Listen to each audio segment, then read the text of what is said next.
Alright YouTube, you see these things? We call them mud flaps. I put one on down there too.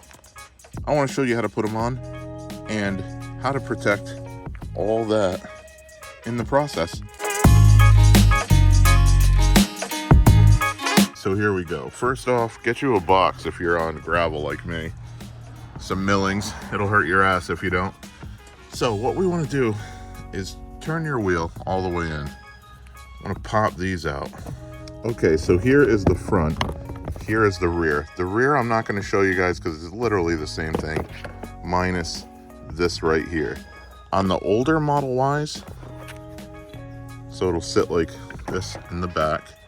On the older Model Ys, there was just another pin, just like these little pins right here, that just clip in, you push in, they stay.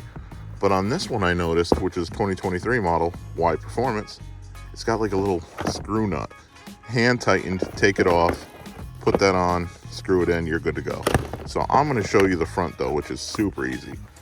What it is, there's a little clip right here, or a little flap. And what that does is it sits in right along this seam. There's also a little spot right here that's opening. And what goes in is a little clip, and that clips to the seam as well.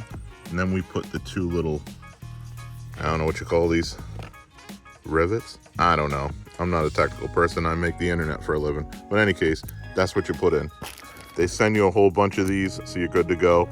Let's go ahead and do it. There we go, it's in.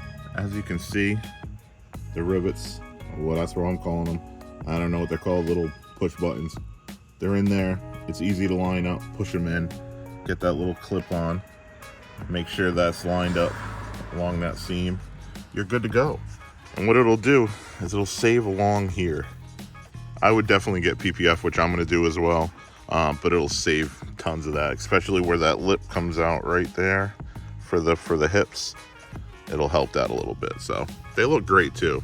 Aesthetically, I think they look good. I wanted to show you on the rear, that little bolt thing I was talking about up here. See that on my finger up there? This piece right here. It's not a clip. That's factory. That's OEM. That just goes on. Screw it on. You're good to go. Then down below, two of the push pin rivet whatevers, and you're good. Done. This is like the easiest mod / protection you could do for a Model Y, Model 3. So just do it. Like I said, you'll thank yourself later. So, easy enough. Go ahead, hit me up with that sub, hit me up with the like, comment, share, and if you like what I'm doing, let me know. Something right there is coming soon to a video as well. See you soon.